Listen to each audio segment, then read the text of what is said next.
Mesdames et messieurs, encore une fois, bonjour et merci de suivre votre émission Objection qui a le plaisir de recevoir ce dimanche Maurice Soudiek John. Monsieur John, bonjour. Merci encore une fois d'avoir bien voulu accepter notre invitation. Merci beaucoup, Baye Oumar. C'est toujours un plaisir de participer à votre émission et j'en profite pour saluer tous les auditeurs de la radio Sud FM. Merci, professeur Maurice Soudiek-Dione, pour rappeler que vous êtes professeur agrégé de sciences politiques à l'université Gaston Berger de Saint-Louis. Alors, il sera question dans cette émission de politique, puisque l'actualité a été essentiellement dominée par la politique dans un contexte de parrainage avec le dépôt et la validation des listes. Alors dites-nous, professeur Maurice Soudiek-Dione, entre validation, rejet et contestation, que vous inspire cette situation dans un contexte préélectoral? Cette situation montre un peu les limites de la démocratie sénégalaise. Certes, on a dit qu'il y avait plus de 300 partis politiques et qu'il fallait procéder à une rationalisation de la compétition politique pour éviter une surcharge au niveau donc de la réception des différents messages venant des acteurs, des compétiteurs. Mais en même temps, il faut dire que les partis qui effectivement, les mouvements également, qui sont sur le terrain et qui sont connus, visibles, qui exercent effectivement des activités politiques, font à peu près peut-être une vingtaine ou une trentaine au meilleur. Donc quelque part ça pose un problème, cette volonté de vouloir rationaliser à outrance, même si on est d'accord qu'on ne peut pas organiser une démocratie sans qu'il y ait des règles, mais encore une fois il faut que ces règles soient des règles judicieuses, mais des règles précises et des règles également transparentes pour que chaque citoyen puisse exercer ce droit fondamental que lui reconnaît notre charte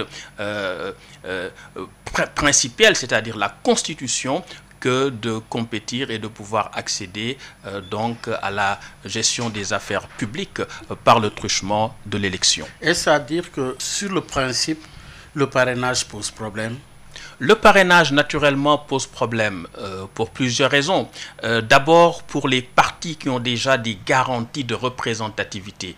Imaginons que la coalition Benno Bokk Yakaar n'ait pas pu réunir ses parrainages ou qu'il y ait eu quelques vices de procédure ou quelques difficultés particulières qui eût été à l'origine de son élimination. Ça aurait été catastrophique puisque cette coalition-là gère à la fois la majorité présidentielle et la majorité parlementaire. Donc c'est une coalition qui n'a pas à démontrer des garanties de représentativité. C'est aussi la même chose pour le Parti démocratique sénégalais et ses alliés. C'est aussi la même chose pour des coalitions comme il y a eu Askan Wi qui ont fait une percée remarquable et remarquée lors des dernières joutes électorales au niveau local. Donc tout cela montre qu'il y a dans le principe des difficultés à admettre la parité, non pas sous l'angle de l'égalité mais sous l'angle de l'équité, et que peut-être que les partis ou les mouvements qui n'ont pas encore fait leur preuve que c'est pertinent, c'est cohérent par rapport à cela,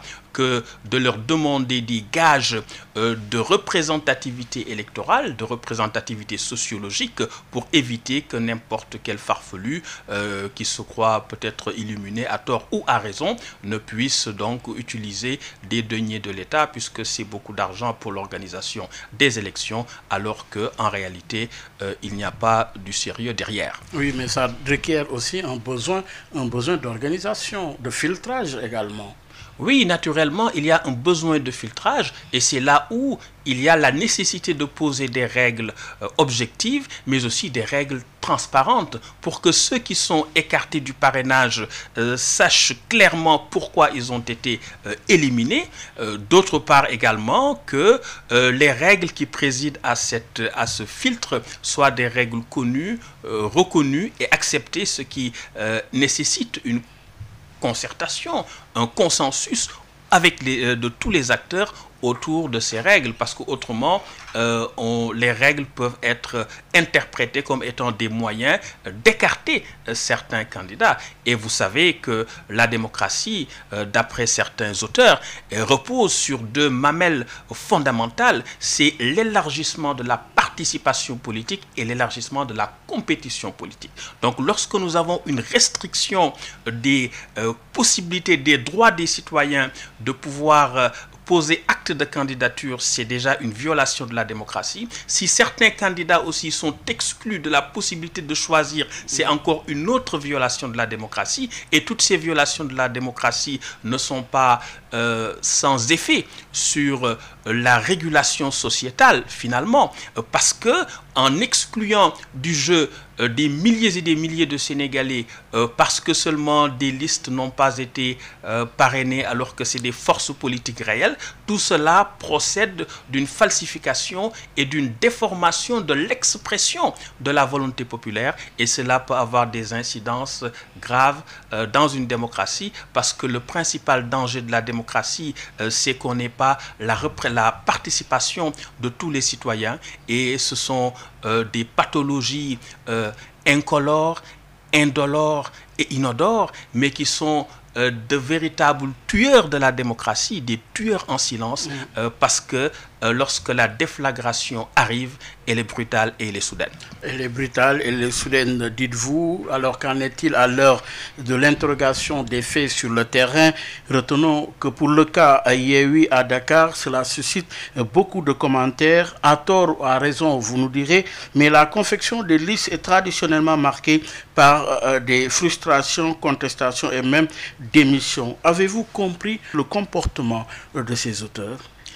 Naturellement, je crois qu'au niveau des coalitions, notamment de la coalition Yewwi Askan Wi, il y a, les différents acteurs dénoncent une certaine hégémonie d'une sorte de coalition dans la coalition qui serait constituée de 3 ou 4 partis ou 4 pôles essentiels dans Yewwi Askan Wi, et qui aurait périphérisé, marginalisé les autres, d'après ce qu'on a pu avoir d'écho eu égard au ressenti des différents acteurs intéressés, notamment des leaders d'autres partis politiques membres de la coalition Yewwi Askan Wi. Mais ce qui est sûr, c'est que faire des investitures, ça n'a jamais été facile. C'est des contradictions à gérer, c'est des égos à gérer, c'est des intérêts à gérer. Mais je crois qu'on aurait pu poser d'abord des principes, des règles partagées, discutées et acceptées par l'ensemble des membres de la coalition, et de poser des critères objectifs de sélection, critères de représentativité, critères également d'envergure politique et nationale, rapportés à la capacité à capter et à capturer le plus grand nombre de suffrages possible. Et une fois qu'on se serait entendu sur ces règles objectives, être dans une démarche inclusive de discussion et d'intégration, d'implication de tous les acteurs concernés, afin de stabiliser cette coalition et d'éviter qu'on ait une fronde quand même aussi massive où vous avez... surtout du côté de Yewwi. Du côté de Yewwi, on peut comprendre des frustrations, mais si l'ampleur des frustrations est telle qu'on a l'essentiel pratiquement de la coalition. Quelle en est la cause? Parce que cette frénésie à batailler pour un poste de député pose problème aujourd'hui. Qu'est-ce qui explique cette frénésie?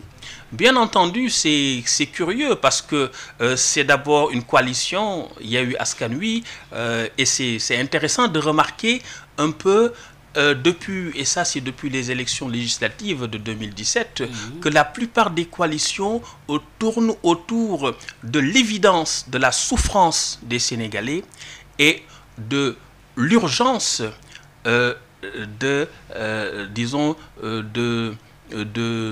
du sauvetage, si je puis dire. On a Aar Sénégal, on avait Manko Taxawu Sénégal, Manko Wattu Sénégal, aujourd'hui on a Yewwi Askan Wi, Wallu Askan Wi. Donc on se dit qu'on est en face d'un patient qui souffre et il faut intervenir dans l'urgence pour le sauver.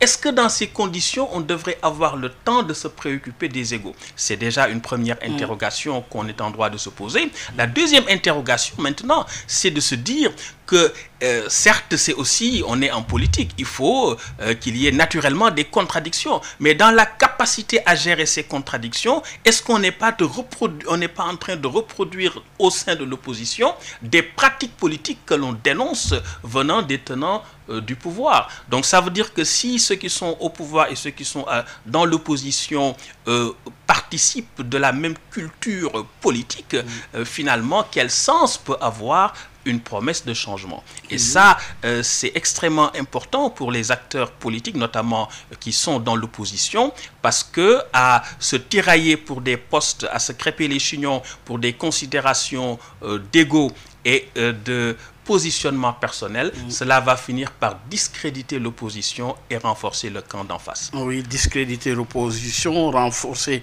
le camp d'en face, mais il y a aussi à nous interroger sur cette alliance Wallu et Taxawu.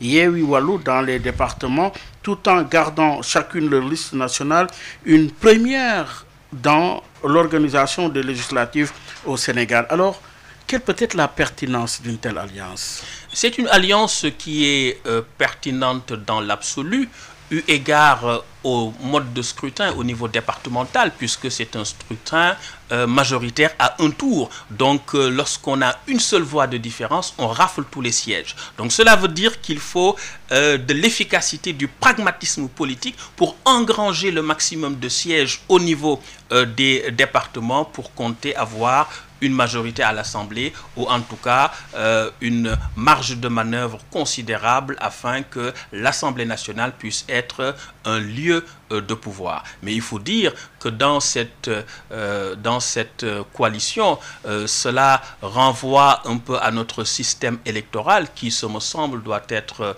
repensé, réformé, puisqu'on a une combinaison entre deux théories en droit constitutionnel, la théorie de la souveraineté nationale et la théorie de la souveraineté populaire. La théorie de la souveraineté nationale qui se rapproche plus originellement au suffrage censitaire, où on choisit sur la base de la qualité du représentant. Donc on est plus dans une logique de cooptation, et la logique de la souveraineté populaire. Ici, on est dans le cadre de la souveraineté nationale, dans ce qu'on appelle l'électorat fonction, alors que là, on est dans le cadre de l'électorat droit. Mais dans un sens comme dans un autre, le législateur sénégalais n'est pas allé au bout de sa logique, parce qu'on aurait pu, par exemple, sur la liste nationale, privilégier des profils de qualité avec des exigences relatives au niveau d'études, par exemple, pour avoir une Assemblée nationale efficace. Est-ce que ce serait pas réducteur?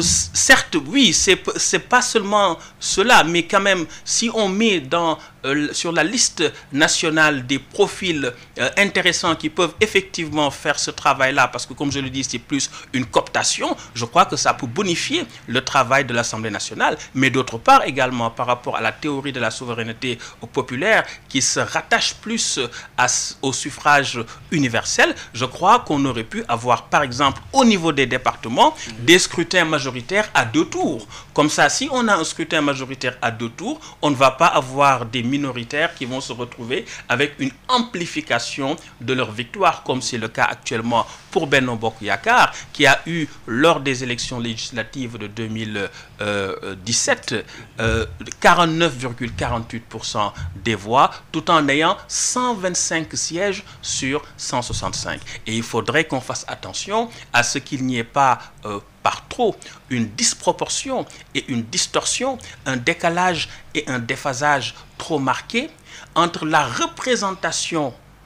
représentativité sociologique et sa représentation juridique, parce que cela fragilise les institutions, et lorsque les institutions sont fragilisées, il y a beaucoup peut-être de Sénégalais, de citoyens qui ne se sentent pas représentés, et cela crée un divorce, cela crée une césure entre gouvernants et gouvernés. Où se situe le problème dans la loi électorale?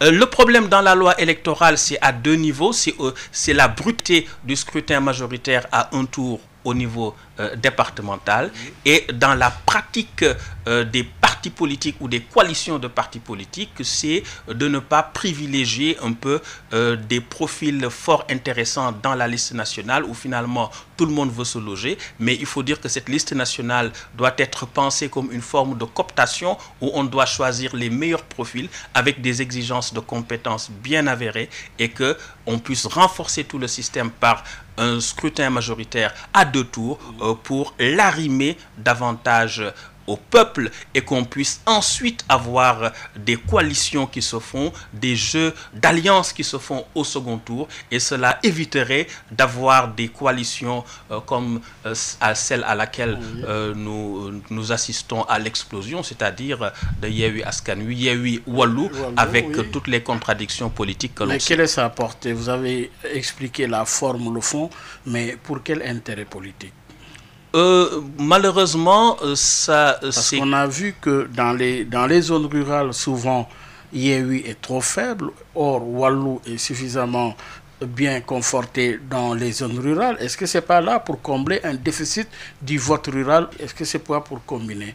Bien entendu, je crois qu'il y a 2 logiques essentielles qui président à cette coalition Yewwi-Wallu. C'est d'abord une logique de mutualisation des forces et une logique de sécurisation des forces afin de les soustraire à l'emprise, à la conquête du régime en place. Mais dans cette perspective, je crois qu'on aurait pu privilégier ce critère de représentativité électorale et de capacité d'absorption de voix, non seulement au niveau des départements, mais également au niveau de la liste nationale en positionnant des leaders attractifs. Et en ce moment-là, je crois qu'on aurait pu, dans la concertation, dans le consensus, mais dans l'implication également de tous les leaders, avoir des investitures qui auraient été, je crois, avec cette dimension de consensus, de concertation, beaucoup moins contestée. Pour rappeler que vous suivez votre émission Objection qui reçoit Maurice Soudieck Dione. Maurice Soudieck Dione est professeur agrégé de sciences politiques à l'université Gaston Berger de Saint-Louis. Alors, une autre donne à analyser, c'est la parité. La parité appliquée, finalement, source de problème ou enrichissement de notre démocratie? Enrichissement de la démocratie, je suis un peu sceptique parce qu'en 2007, lorsque le Conseil constitutionnel avait rejeté la première loi sur la parité, j'avais écrit un article intitulé Parité, État de droit et démocratie, où je critiquais effectivement la parité en disant que dans un pays pauvre, sous-développé, il fallait mettre en avant le critère de compétence plutôt que le critère de sexe. Ça n'avait pas de sens. Et que s'il y a plus de femmes compétentes, il faut les mettre. S'il y a plus d'hommes compétents également, il faut les mettre, puisque c'est le critère d'efficacité qu'il faut mettre en avant. Mais cela n'empêche qu'il faille, de mon point de vue, accompagner les femmes afin d'identifier sérieusement et judicieusement quels sont les obstacles à leur promotion et de travailler à surmonter ces obstacles-là de façon à ce que leur participation soit beaucoup plus effective, beaucoup plus efficace. Mais de mon point de vue, c'était trop brutal et finalement improductif que de vouloir imposer un critère de sexe au détriment d'un critère de mérite. Et on le voit bien à travers l'éclatement de la coalition Yewwi, puisque si par exemple les coalition avait plus de marge de manœuvre, peut-être qu'on aurait pu avoir moins de frustration parce qu'on a vu des leaders qui ont quand même une expérience, une compétence, qui ont occupé des fonctions essentielles, qui sont chefs de parti et qui sont relégués à des positions qui sont dues en partie à la parité avec des personnes de sexe féminin qui, évidemment, ont moins d'envergure politique. Oui, mais on a constaté de par le passé une prédominance des hommes politiques sur les femmes à l'intérieur des partis politiques. Est-ce que ce n'est pas là pour corriger également un déséquilibre? Certes, on peut voir les choses comme cela, mais en renversant les perspectives, je me dis que peut-être que la parité finalement va jouer un effet d'attraction. C'est-à-dire que quand les femmes vont voir qu'il y a des possibilités d'être élues, d'être bien positionnées, peut-être qu'elles vont s'engager davantage. Oui, c'est vrai, mais je crois... Oui, je crois que c'est une réalité, mais ça va faire perdre du temps. Je pense qu'on aurait pu trouver d'autres formules, ou en tout cas poser une règle plus souple afin de permettre d'avoir une certaine marge de manœuvre et de compléter cela avec des mesures qui vont permettre de renforcer la capacitation des femmes et de faire en sorte que leur implication et leur engagement politique puissent se traduire par des positions de pouvoir. De pouvoir, on a vu également de l'autre côté, pendant que Yewwi est confronté à des difficultés, à des problèmes, du côté de Benno, on a réussi jusqu'ici à verrouiller complètement les listes. Alors, stratégie payante ou difficultés différées? Je crois que c'est les deux à la fois, parce que c'est une stratégie payante dans le sens où si on avait très tôt sorti les listes, peut-être qu'il y aurait eu des velléités de listes dissidentes qui auraient pu fragiliser la coalition au pouvoir, d'autant plus que, comme je le disais tantôt, au niveau des départements, c'est le scrutin majoritaire à un tour, et de ce fait, lorsqu'on a une seule voix de différence, on remporte tous les sièges. Donc toutes les voix comptent à ce niveau. Et donc le fait de verrouiller cette possibilité d'avoir des listes parallèles, je crois que c'est une bonne stratégie, mais d'un autre côté également, ceux qui se sentent frustrés, rien ne peut les empêcher d'avoir une logique d'implication plus fade dans les activités politiques. Oui, on a également retenu que sur la matière électorale, il y a quand même le profil des têtes de liste qui se dessinent de plus en plus. Du côté de Wallu, on parle du président Wade. Du côté également de Taxawu, on parle de Sonko, Ousmane Sonko, mais également Mimi Touré du côté de Benno, Thierno Alassane Sall aussi de Aar Sénégal, Pape Diop également, Bokk Gis Gis. Quelle lecture? Je crois qu'en regardant les différentes têtes de liste des grandes coalitions, on voit des leaders charismatiques pour l'essentiel, avec une capacité de capter des voix. Regardez Ousmane Sonko, le score qu'il a réalisé lors de la dernière présidentielle et son implication dans les élections locales a fait que le score de Yewwi Askan Wi un peu partout au Sénégal, dans bien des localités, a été boosté par son implication dans la campagne. Le président Pape Diop également, c'est un leader politique qui a eu à exercer de hautes fonctions, président de l'Assemblée nationale, président du Sénat, maire de Dakar, où il a fait un travail remarquable. Et donc, c'est une personnalité d'envergure, mais il a eu à prendre un peu de recul et un certain retrait par rapport à son implication dans le champ politique, dans la compétition politique, dans son ancrage dans l'opposition. Et cela, rajouté à son caractère personnel, fait d'une certaine réserve et d'une certaine discrétion, tout cela fait que la capacité peut-être de séduction ou d'absorption de voix peut être à cet égard limitée. Et finalement, qui a le meilleur profil? Le meilleur profil, et pourquoi? Le meilleur profil serait certainement le leader qui est dans l'air du temps, on va dire, peut-être, je pense peut-être à Ousmane Sonko, sur la base des résultats qu'il a obtenus au sein de Yewwi Askan Wi, mais également sur la base de son implication lors des élections locales, qui a fait que pratiquement dans les localités où il est passé, les candidats de Yewwi ont été ragaillardis et l'électorat a un peu suivi cette vague, cette tendance. Mais c'était lié au fait également qu'il s'était déjà inscrit dans une stratégie qui consistait à poser les élections locales comme une sorte de préalable, en tout cas de préparation, une forme d'anticipation sur les élections présidentielles. Malgré le vent de contestation, de frustration qui secoue un peu Taxawu? Oui, le vent de frustration qui secoue Taxawu, c'est lié, à mon sens, à cette absence de concertation dans la confection des listes de la coalition Yewwi Wallu. Est-ce que ça ne va pas nuire?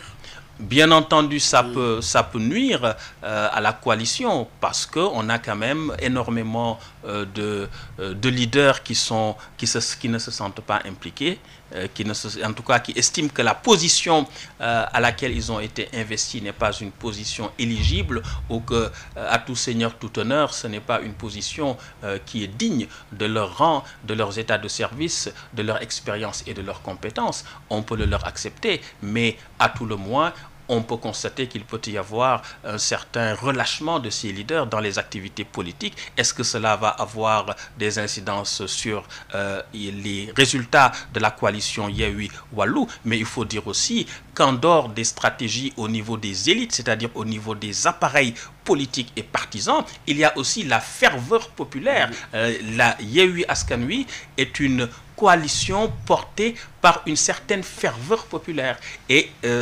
en dehors des partis, je crois que cet effet populaire peut jouer, sauf que cet effet populaire peut également être tempéré si les populations sentent qu'on met trop en avant des intérêts personnels ou que le choc des égos se fait au détriment de l'essentiel, encore que toutes les coalitions, comme je le disais, posent comme principe l'évidence de la souffrance et l'imminence de l'urgence, l'imminence de la réaction de sauvetage. Alors, que dire dans le rapport des forces de Benno? Benno, jusqu'ici, non seulement, nous l'avons dit, a réussi à verrouiller les listes, mais ne connaît pas encore de tendance de frustration comparée à Taxawu ou à Wallu. Oui, Benno, je pense qu'ils ont verrouillé les listes. Un avantage déjà. Un avantage qui va consister à ne pas avoir de liste parallèle. Je crois que même la coalition Yewwi Wallu a eu cet avantage et c'est pourquoi ils ont voulu différer le maximum, le plus possible, la publication des listes afin que ceux qui ne sont pas investis ne puissent pas avoir de possibilités alternatives. C'est aussi quelque part une stratégie politique. Autre chose également à la faveur de la coalition Benno Bokk Yakaar, c'est que cette coalition-là peut promettre des postes, des positions dans le gouvernement ou ailleurs, ce qui peut être de nature à motiver les troupes et à taire quelque part les divergences. Et peut-être il faudrait comprendre en cela une stratégie incidente du président de la République qui, depuis le retour du poste de Premier ministre, n'a pas nommé un Premier ministre et n'a pas constitué un gouvernement. C'est pour éviter donc de démobiliser les troupes politiquement, même si le travail au plan technique, le travail gouvernemental au plan technique peut en souffrir. Toujours dans cette même dynamique, Maurice Soudieck-Dione, professeur agrégé de sciences politiques à l'IGB, à l'université Gaston Berger de Saint-Louis, au-delà des acteurs politiques, se sont illustrés d'autres issus de la société civile, mais aussi des organisations socio-professionnelles comme les pêcheurs, vous avez les consuméristes, vous avez les transporteurs et activistes. Qu'est-ce que cet engouement peut donner comme justification? Je crois qu'il y a une impression, ça nous renvoie un peu à une crise de la représentation. Il y a des secteurs qui ne se sentent pas suffisamment représentés. Peut-être qu'ils se disent que leurs intérêts sont bradés ou ne sont pas suffisamment préservés et protégés par la classe politique classique et que donc ils veulent s'impliquer directement dans le champ politique. Ça peut être une première lecture. La seconde lecture par rapport aux activistes, c'est qu'il y a une certaine faiblesse des organisations politiques et syndicales de prise en charge des préoccupations, des besoins, des aspirations de la collectivité qui fait que de plus en plus on se tourne vers les activistes. Quand on voit par exemple le nombre de demandes enregistrées, de sollicitations adressées à Frappe France Dégage par exemple ou à d'autres mouvements, associations de la société civile, quand on voit le rôle qu'ils ont joué dans la lutte pour la préservation des ressources naturelles ou dans la protection de la démocratie, on voit bien que c'est un rôle qu'habituellement devraient jouer les partis politiques qui devraient être à l'avant-garde de ce combat, mais que des questions peut-être de positionnement personnel et de lutte intestine qui fait que ces partis finalement ne sont intéressés par uniquement ou essentiellement par les règles relatives à la conquête du pouvoir et aux considérations électoralistes qui fait que toutes ces questions-là, essentielles ô combien fondamentale pour la plupart des Sénégalais sont laissés en rade, sont laissés en jachère. Est-ce que c'est une faillite de l'actuelle législature? On y reviendra dans la troisième partie de l'émission en parlant de l'institution parlementaire, ce qu'elle est devenue, qu'en est-il justement en termes de bilan et perspective. Alors Maurice Soudieck-Dione, nous parlons maintenant des enjeux de ces élections. En parlant d'enjeux, oui, c'est pour expliquer aux Sénégalais véritablement que revêt ces législatives en termes d'enjeux. En termes d'enjeux, c'est des enjeux politiques d'abord, des enjeux politiques majeurs, puisque si l'opposition a une majorité à l'Assemblée nationale, le président de la République va connaître une cohabitation. Et cette cohabitation pose des problèmes sur le plan juridique, sur le plan constitutionnel, sur le plan politique également, puisqu'on a un système politique qui est fortement marqué par l'hyperprésidentialisation. Donc comment un président de la République va cohabiter avec une Assemblée nationale où il n'a pas la majorité éventuellement, ça c'est une... disons, ça va être une curiosité majeure. Est-ce que les acteurs y sont préparés? Est-ce que la culture politique et la culture démocratique, plus exactement, des différents acteurs est arrivée à un point où il peut y avoir ce compromis, cette collaboration entre l'exécutif et le législatif? Grande question. Quoi qu'il en soit, sur le plan politique, c'est un enjeu, mais sur le plan de la gestion des affaires publiques, tout simplement, puisque si on n'a pas un gouvernement cohérent, un gouvernement tourné vers la réalisation, la satisfaction des besoins des Sénégalais, on risque d'être dans les petites combines, dans les conflits d'intérêts, dans les conflits de pouvoir, au détriment du travail. Selon vous, est-ce que notre démocratie est suffisamment majeure pour supporter une cohabitation? Je ne pourrais pas répondre de façon tranchée, parce que tout dépend de la culture des acteurs, la culture politique des acteurs, parce que souvent les acteurs font preuve de mauvaise foi. Mauvaise foi dans la production des règles, mauvaise foi dans l'application des règles, et même mauvaise foi parfois dans la prise en compte de certaines réalités. Donc tout cela montre qu'on a des acteurs politiques qui ne sont pas encore routinisés par rapport au fonctionnement du jeu démocratique, par rapport au respect des principes et des valeurs démocratiques, par rapport au respect des règles démocratiques. Donc, de ce point de vue-là, il peut y avoir des difficultés quant à supporter la cohabitation, d'autant plus qu'on a un système marqué par une hyper-présidentialisation. Est-ce que c'est une phase nécessaire à l'étape actuelle de notre démocratie? Une phase nécessaire, je crois que ce n'est pas forcément une phase nécessaire, parce qu'on risque d'avoir une confrontation entre les différents acteurs. Mais que peut-être que cette confrontation aussi peut être le début d'une transition, puisqu'on est on va être à un an et quelques de la présidentielle.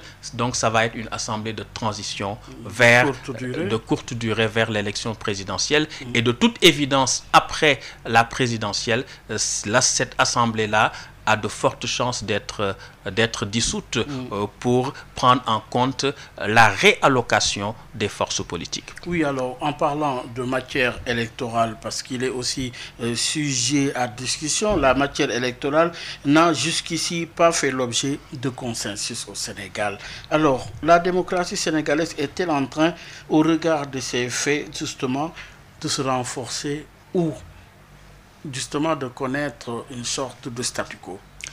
Pendant longtemps au Sénégal, il y a eu beaucoup de scepticisme, de soupçons, de suspicions politiques et académiques quant à l'entreprise de construction démocratique au Sénégal. On a parlé de quasi-démocratie, de demi-démocratie, de démocratie patrimoniale, de démocratie du sphinx, pour montrer qu'on est quelque part dans une sorte d'éternel recommencement, malgré qu'il y ait eu au Sénégal 2 alternances, en 2000 et en 2012. Il semblerait qu'on est dans une logique permanente de construction, déconstruction, dans une logique de désinstitutionnalisation réinstituante, où on a à peu près tous les 8 ans une crise politique qui entraîne une ouverture démocratique. On a connu cela sous le président Senghor de 62 à 70 à peu près, avec le retour du poste de Premier ministre, sous le président Abdou Diouf de 81 à 88, 8 ans environ, sous le président Wade de 2000 à 2008, 8 ans environ, sous le président Sall de 2012 à 2020, 8 ans environ, avant que n'arrivent les émeutes de mars 2021 et les élections locales de 2022. Donc on voit bien qu'on a l'impression que le système politique sénégalais est un système marqué par l'hyperprésidentialisation, mais que cette hyperprésidentialisation-là a du mal à être tempérée à travers deux aspects essentiels, c'est-à-dire la neutralisation des nuisances politiques et le renforcement des droits et libertés des citoyens. Et de ce point de vue-là, j'ai l'impression qu'on tourne en rond et que les tentatives de réformes structurelles qu'ont été par exemple les assises nationales, mais aussi la Commission nationale de réforme des institutions sont plus considérées comme des opportunités de conquête ou de conservation du pouvoir, mais ne sont pas considérés en réalité comme une volonté réelle de procéder à des changements en profondeur. Oui, des changements en profondeur, cela nous amène à parler des projets ou programmes. Justement, en attendant l'ouverture de la campagne électorale, oui, le problème qui revient, c'est le pouvoir d'achat des Sénégalais. Selon vous, qu'est-ce qui peut être déterminant pour cette campagne électorale et jouer véritablement les grandes tendances? Je crois que c'est un problème par rapport au pouvoir d'achat. On a la pauvreté qui se développe de façon vertigineuse, de façon galopante. Et je crois qu'on a des décisions politiques de rupture qu'il faut prendre, par exemple, par rapport à l'aménagement du territoire, essayer de créer de la richesse là où il y a de la pauvreté, essayer de valoriser les terroirs de l'intérieur, alors que tout semble se concentrer sur l'axe Dakar-Thiès-Diamniadio, alors que cet axe-là obéit aux biais qui ont prévalu jusqu'ici dans l'aménagement du territoire depuis la période coloniale. Et donc, il faut que l'on sorte de cette contraction des capacités productives et des capacités de création de richesse. Malheureusement, on n'est pas encore suffisamment allé dans cette voie. Autre chose, c'est également par rapport au pouvoir d'achat de régler les questions de gouvernance afin que le gaspillage, le pillage des ressources publiques puisse s'arrêter dans ce système clientéliste et néopatrimonial afin que les ressources soient allouées efficacement au secteur, aux services publics, je pense à la santé notamment, à l'éducation, et que si on ne règle pas ces questions de gouvernance pour une meilleure allocation des recherches, ces questions d'aménagement du territoire, ces questions d'efficacité et de qualité des services publics, on risque d'être malheureusement dans une démocratie où on tourne en rond, où les véritables questions ne sont même pas posées pour être traitées, où les acteurs se tirent un peu, se tiraillent par rapport à des considérations essentiellement tournées vers la conquête du pouvoir. Oui, vers la conquête du pouvoir. La dernière partie de l'émission, c'est pour nous arrêter sur l'institution parlementaire objet de convoitise. Alors, Maurice Soudieck Dione, comment la définir, l'Assemblée nationale qu'on a? L'Assemblée, c'est une Assemblée nationale qui constitue une excroissance du pouvoir exécutif. On peut accepter que le président de la République élu, qui a été choisi sur la base d'un programme, puisse avoir une majorité afin de dérouler ce programme. Cela peut être compris. Mais je pense également que de la même façon qu'un individu, qu'une personne peut exercer une tyrannie, il peut exister aussi ce que John Stuart Mill appelle la tyrannie de la majorité, à travers cet aphorisme fort célèbre, Senatores boni viri, senatus autem mala bestia. Les sénateurs sont des hommes honorables, mais le Sénat est une bête féroce pour montrer que lorsque les individus se retrouvent en groupe, il y a une tendance à l'abaissement des capacités intellectuelles et donc au développement d'un certain instinct grégaire qui fait que facilement on peut tomber dans certaines dérives, d'où la nécessité au sein même du Parlement d'avoir des contre-pouvoirs, de donner à l'opposition la possibilité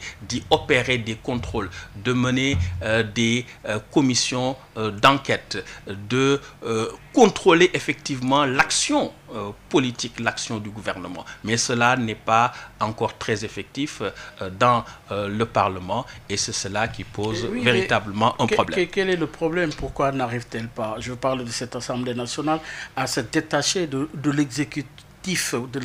Pourquoi reste-t-elle, cette Assemblée nationale, toujours inféodée à l'exécutif au regard de l'historicité justement de cette Assemblée? Cela est lié à l'hyperprésidentialisation de notre régime politique, parce que en réalité, tout gravite autour du président de la République, du seul président de la République, qui est un peu à l'alpha et à l'oméga du système politique, qui est la référence obligatoire et obligée à la légalisation de toute légitimité et à la légitimation de toute légalité. Et au regard de notre histoire politique, est-ce que oui, cet hyper-présidentialisme-là est un problème ou un bien pour notre démocratie? Je crois qu'il faut répondre de façon nuancée, parce que certes, l'hyperprésidentialisation au sortir de la crise du 17 décembre 1962 jusqu'à présent a permis au Sénégal d'avoir une certaine stabilité, avec des moments de respiration démocratique, à peu près tous les 8 ans.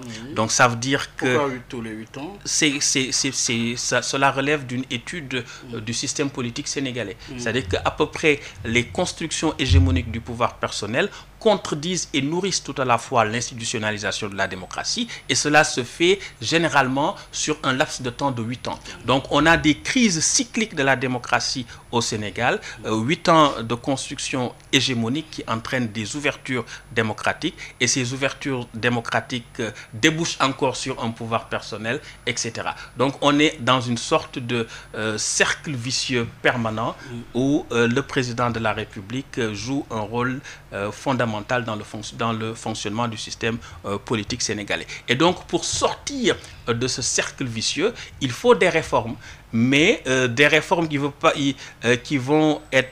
devraient être, de mon sens, des réformes intelligentes et pertinentes, c'est-à-dire limiter les pouvoirs du président, renforcer les pouvoirs de la justice, renforcer les pouvoirs du président de la République, sans procéder à une dénaturation systématique du système politique sénégalais. Et c'est intéressant de remarquer cette différence majeure dans les travaux des Assises nationales et de la Commission nationale de réforme des institutions. Dans les Assises nationales, on va plutôt dans le sens du régime parlementaire, alors qu'on a vu les effets pernicieux du régime parlementaire avec la crise du 17 décembre 1962 entre Senghor et Mamadou Dia, mais également on a pu le constater sous le président Wade avec les conflits de pouvoir et de succession qu'il y a eu entre le président Wade et ses premiers ministres, notamment le premier ministre Idrissa Seck et le premier ministre Macky Sall et même le premier ministre Moustapha Niasse au début de l'alternance. Donc on voit bien qu'il faut rationaliser l'hyperprésidentialisation du système politique sénégalais, mais il faut le faire avec intelligence, parce que c'est un système qui a permis quand même une certaine stabilité malgré les crises cycliques. Il s'agit donc de procéder à des réformes pour libérer le pouvoir judiciaire de l'emprise du pouvoir exécutif, afin qu'il puisse effectivement jouer un rôle de régulation du système politique. Il faut également donner plus de pouvoir à l'Assemblée nationale pour qu'elle puisse contrôler l'action du gouvernement, et je crois que ce serait une sorte de bonification de l'application de la protection effective et efficace des droits et libertés. Un mot qui revient tout le temps, c'est la rupture. Rupture par rapport à quoi? Il est fait état de rompre avec les anciennes habitudes pour aller vers une Assemblée nationale plus enclin aux préoccupations des Sénégalais. Alors, rupture par rapport à quoi, et quel est le sens de cette rupture? Je crois que la rupture ne doit pas être saisie uniquement au niveau de l'Assemblée, mais je crois que c'est une rupture qui nécessite une réforme globale de tout le système politique. D'abord, une réallocation des pouvoirs, par exemple l'inspection générale d'État qui est logé au niveau de la présidence, tous les corps de contrôle qui rendent compte au président de la République, avec la possibilité de celui-ci de transmettre les dossiers à la justice ou d'y mettre son coude. Donc tout cela montre qu'on a un besoin de... Si on ne change pas ce dispositif, eh bien, la présidence de la République va être un point de régulation du clientélisme où on va envoyer en prison certains et on va protéger d'autres selon la tête du client et selon les intérêts politiques. Alors que si on a une césure, en tout cas une libération du pouvoir judiciaire, celui-ci peut jouer un rôle plus efficace, plus effectif dans la matérialisation de la bonne gouvernance, qui est la condition sine qua non du développement. Parce qu'autrement, on va tourner en rond comme on le fait depuis 1960 à cause de cette rapacité des gouvernants qui s'accaparent des richesses pour des fins d'enrichissement personnel au détriment du plus grand nombre des Sénégalais. Des Sénégalais, et pourtant cette Assemblée nationale a connu des figures emblématiques au travers des âges. Qu'est-ce qui fait que finalement ça ne marche pas vis-à-vis de l'exécutif avec souvent de grandes figures à la tête de cette institution? Sauf qu'il y a toujours des compromis de pouvoir entre l'exécutif et le législatif. Toutes les fortes personnalités qu'on a eues au Parlement étaient des personnalités très proches du président de la République. Parce que même pour désigner le président de l'Assemblée nationale, il faut que le président ait son mot à dire. Rappelons-nous de la manière cavalière dont Habib Thiam a été évincé de la tête de l'Assemblée, du perchoir de l'Assemblée nationale. C'est arrivé au président Macky Sall également. Donc on voit bien que quelle que soit la personnalité du président de l'Assemblée nationale... C'est le numéro 2 en réalité. C'est le numéro 2, mais en réalité... En termes de succession au pouvoir. Le Parlement étant une excroissance du pouvoir exécutif, il faut naturellement que le président mette quelqu'un qui lui soit fidèle et politiquement dévoué. Sinon, c'est tout le système qui peut être remis en cause, puisque c'est un système qui est fondé sur la centralité de l'institution présidentielle. Quel bilan tirer de cette législature qui tire à sa fin? Je crois qu'on a eu une législature marquée par ce phénomène de la majorité où l'essentiel des pouvoirs sont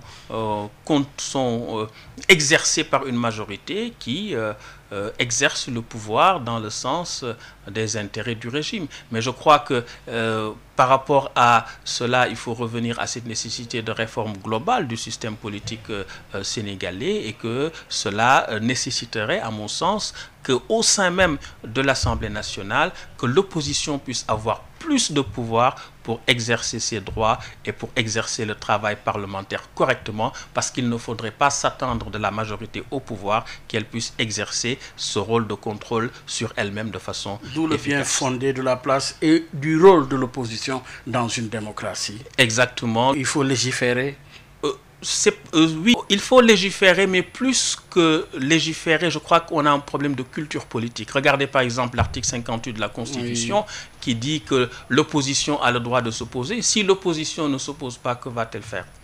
Alors qu'on a tout un titre 2 avec près de 26 articles qui proclament les droits et libertés avec tout un système de protection qui n'existe pas par exemple en France. Donc si on a besoin dans la Constitution de préciser que l'opposition a le droit de s'opposer, ça veut dire que dans le subconscient des gouvernants, eh bien l'opposition doit être combattue, doit être persécutée. Parce que sinon, on n'a pas besoin d'affirmer une évidence. Alors, Maurice Sidya Dione, professeur agrégé de sciences politiques à l'Université Gaston Berger de Saint-Louis, la limitation des mandats, nous en venons en Afrique surtout, pose problème. Pourquoi? Le président Macky Sall parlait de mandat court, 5 ans, trop court pour un président de la République. Où se situe le problème? Le problème se situe à plusieurs niveaux. D'abord, il faut préciser que ceux qui ont fait 30 ans, 35 ans ou 40 ans, dans beaucoup de pays africains, n'ont pas réalisé grand-chose. Donc la longueur ou la succession des mandats exercés n'est pas un gage d'efficacité. C'est le premier point. Le deuxième point, c'est que le président Sall est élu depuis 2012, donc il est au pouvoir depuis 10 ans. Donc il a quand même eu la chance, la possibilité, avec tous les pouvoirs qui lui ont été donnés, de changer les modalités, disons, de décaissement, en tout cas les procédures dont il parle. Ça, c'est un fait. Et donc, troisièmement également, c'est que le système politique lui-même, quelque part, prend les hommes politiques en otage.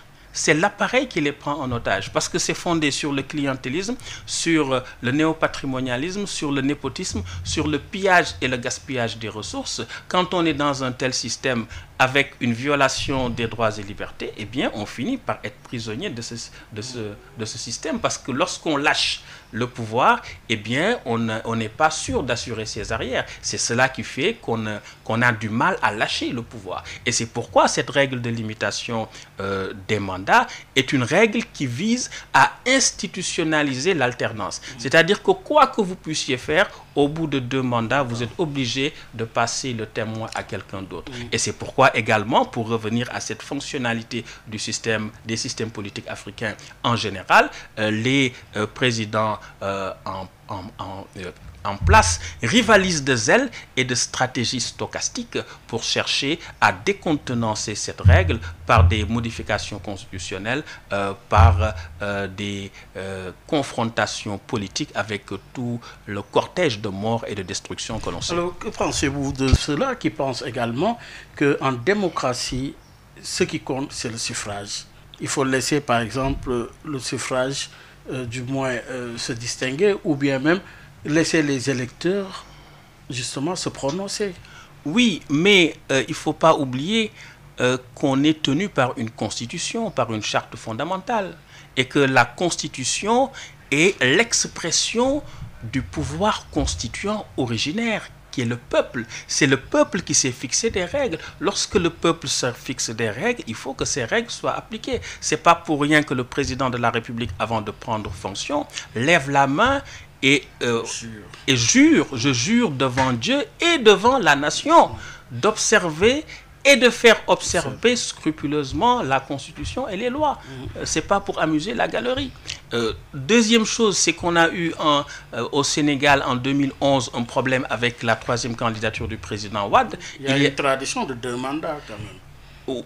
Oui, il y a une tradition de 2 mandats, oui, comme aux États-Unis, comme ailleurs, il y a une tradition de 2 mandats, mais je crois qu'il faut qu'on respecte la charte fondamentale. L'article 27 de la Constitution dit de façon claire, nette et précise, nul ne peut faire plus de 2 mandats consécutifs, et que le président Sall lui-même a été élu sur la base d'une constitution qui déjà limitait les mandats à 2, avec tout ce qu'on a connu sous le régime du président Wade par rapport à sa 3e candidature, que le président Sall ait organisé un référendum en 2016 pour confirmer cette règle de la limitation des mandats à 2 et verrouiller davantage cette règle à travers l'article 27, mais également à l'article 103 de la Constitution relatif à la révision, pour dire que la forme, le mode de scrutin et d'élection du président de la République ne sont pas susceptibles d'être modifiés, et d'opérer également un autre verrou en disant que même cet article ne peut être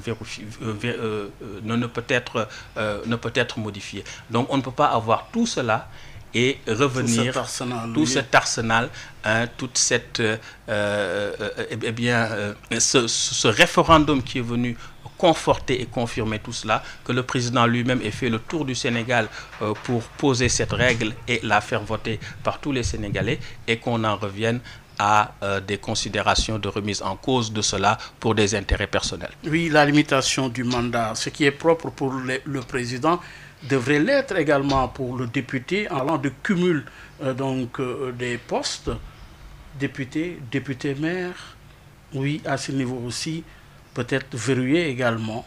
Oui, je crois que on peut mettre fin à ces cumuls. On peut mettre fin à ces cumuls et il suffit d'avoir une loi qui interdit ce cumul-là. Ça va permettre aux acteurs... Vous êtes de cet avis? Bien entendu, aux élus locaux de se consacrer exclusivement et efficacement à leur fonction de maire. Mais si on a ou de président de conseil départemental ou de député également, ou de député également, pas de maire de député. Exactement. Oui. Parce que c'est l'efficacité du travail qui en souffre. C'est aussi la présence, l'engagement, parce que la vie politique c'est un sacerdoce. Quand on s'engage à un quelque niveau que ce soit, il faut que la personne y investisse tout son être, tout son temps au service des citoyens. Et je crois que si on a plusieurs casquettes, cela joue en défaveur par rapport à cette nécessité de sacerdoce. Et dernière question, Maurice Soudieck-Dione, ces élections risquent d'être âprement disputées. Oui, ces élections vont être âprement discutées, mais je crois qu'il faut en appeler au calme et à la sérénité, mais plus encore au respect de la loi, au respect de l'égalité et de l'équité, et que tous les acteurs puissent se tenir à cela pour qu'on ait des élections apaisées et que le peuple sénégalais puisse se choisir librement ses députés. Pour que triomphe la démocratie. Tout à fait. Au soir du scrutin législatif au Sénégal. Exactement. Merci beaucoup, Maurice Soudieck-Dione. Merci infiniment. Pour rappeler à nos auditeurs que vous êtes professeur agrégé de sciences politiques à l'université Gaston Berger de Saint-Louis. Vous avez été notre invité de ce dimanche. Merci, au revoir et à dimanche prochain. Gardez l'écoute dans une poignée de secondes. Nos programmes se poursuivent, cette fois-ci dans le cadre de Dianobi avec Maodo Faye. Au revoir. À dimanche prochain. Merci. Merci, bye.